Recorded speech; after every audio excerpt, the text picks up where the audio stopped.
Hello guys, কেমন আছো তোমরা সবাই? আজকের যে বিষয়টা নিয়ে আলোচনা করব সেই বিষয়টা হচ্ছে বিরাট কোহলির 100টা সেঞ্চুরি। সেটা কি সম্ভব কি সম্ভব নয়? বিরাট কোহলি কি পারবে সচিন টেন্ডুলকারের রেকর্ডটা ভাঙতে কি পারবে না, সেই বিষয়টা নিয়ে আজকের আলোচনা করব। তোমাদের সাথে ফুল ডিটেলসে আলোচনা করব। দেখা যাক বিরাট কোহলির দ্বারা সম্ভব হয় কি হয় না। এটা খুবই একটা বড় রেকর্ড যেটা সচিন টেন্ডুলকার গড়ে তুলেছে। সেটা একমাত্র যদি কেউ ভাঙতে পারে, সেটা সম্পূর্ণরূপে নির্ভর করছে বিরাট কোহলির ওপর। বিরাট কোহলি কত পর্যন্ত খেলবে সেটার ওপর খুবই ডিপেন্ড করছে। চলো তো সেই বিষয় নিয়ে আজ তোমাদের সাথে ফুল ডিটেলস আলোচনা করব। দেখা যাক বিরাট কোহলির 2027 ওয়ার্ল্ড কাপ খেলবে কি খেলবে না, সেটা নিয়ে অনেক লোকে অনেক কথা বলেছিল, বিশেষ করে গৌতম গম্ভীর। তার তো কোনো ইচ্ছাই ছিল না ভাই বিরাট কোহলি রোহিত শর্মাকে দিয়ে 27 ওয়ার্ল্ড কাপটা খেলানো।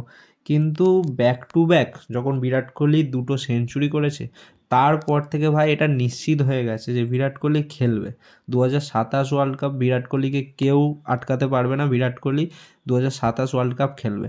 কিন্তু এখন যেটা কোশ্চেন দাঁড়িয়েছে সেটা হচ্ছে কি সচিনের রেকর্ডটা বিরাট কোহলি ভাঙতে পারবে? তো সচিনের রেকর্ডটা ভাঙতে গেলে বিরাট কোহলির হাতে আর কটা ম্যাচ আছে, কটা ম্যাচ বিরাট কোহলির হাতে আছে সেটাই তোমাদের ডিটেলসে জানাতে এসেছি।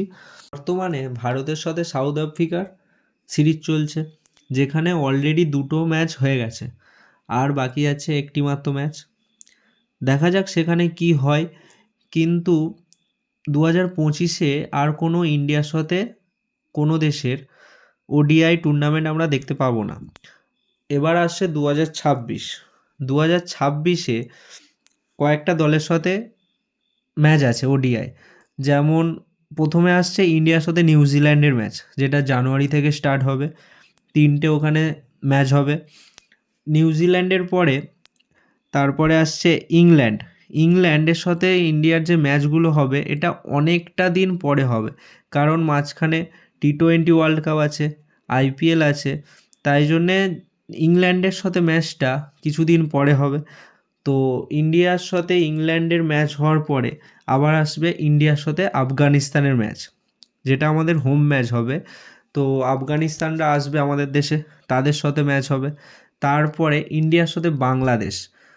বাংলাদেশের ম্যাচটা অ্যাকচুয়ালি 2025-এ হওয়ার কথা ছিল, যেটা ইন্ডিয়াতে হওয়ার কথা ছিল, কিন্তু বিভিন্ন কারণের জন্য যেটা 2026-এ হবে।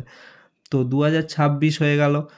তারপরে 2026-এ এখনও যেগুলো ম্যাচগুলো হওয়ার সম্ভাবনা আছে, যেমন ইন্ডিয়ার সাথে ওয়েস্ট ইন্ডিজ। ওয়েস্ট ইন্ডিজ আসবে আমাদের দেশে, তো সেখানে হোম ম্যাচ ইন্ডিয়া আরও 3টে পাবে।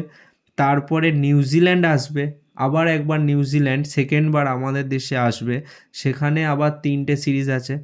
লাস্ট 2026-এর ম্যাচ হবে শ্রীলঙ্কার সাথে, সেটা 2026-এর লাস্ট সিরিজ হবে। তো টোটাল এতগুলো খেলা মিলে 2026-এ টোটাল আমরা 22টা ম্যাচ দেখতে পাবো।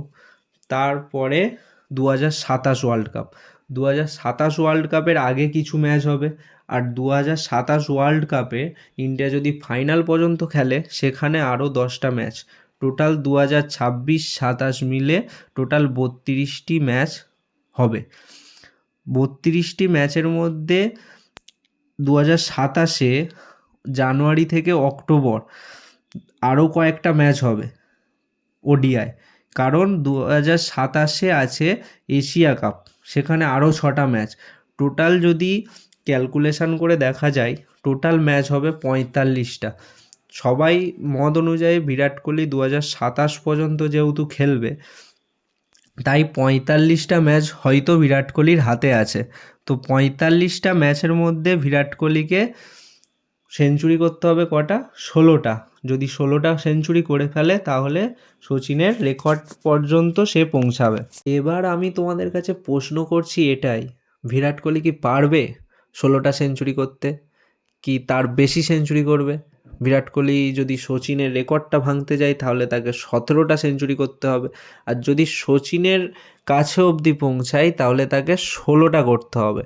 কারণ বর্তমানে বিরাট কোহলির সেঞ্চুরির সংখ্যা 84, আর বর্তমানে সচিনের সেঞ্চুরির সংখ্যা 100। তো ডিফারেন্সটা হয়েছে 16। যদি বিরাট কোহলি 16টা সেঞ্চুরি করে তাহলে সচিনের সাথে সমান হবে, আর যদি 17টা করে তাহলে তার থেকে একটা ধাপ এগিয়ে যাবে। তো সচিনের রেকর্ডটা এতটাই বড়, যেটা হয়তো সম্ভবত কেউ কোনো দিনই ভাঙতে পারবে বলে কারোরই মনে হয়নি। আর বর্তমানে এখন যেটা মনে হচ্ছে যদি কেউ পারে সেটা হচ্ছে বিরাট কোহলি। বিরাট কোহলি ছাড়া আর কেউ ভাঙতে পারবে বলে আমার মনে হয় না। তো তোমাদের কি মনে হচ্ছে সেটা অবশ্যই কমেন্টে জানাও। আজকের ভিডিওটা এই পর্যন্তই। যদি ভিডিওটা ভালো লেগে থাকে লাইক করো, কমেন্ট করো, আর চ্যানেলটা সাবস্ক্রাইব করে নাও পারলে।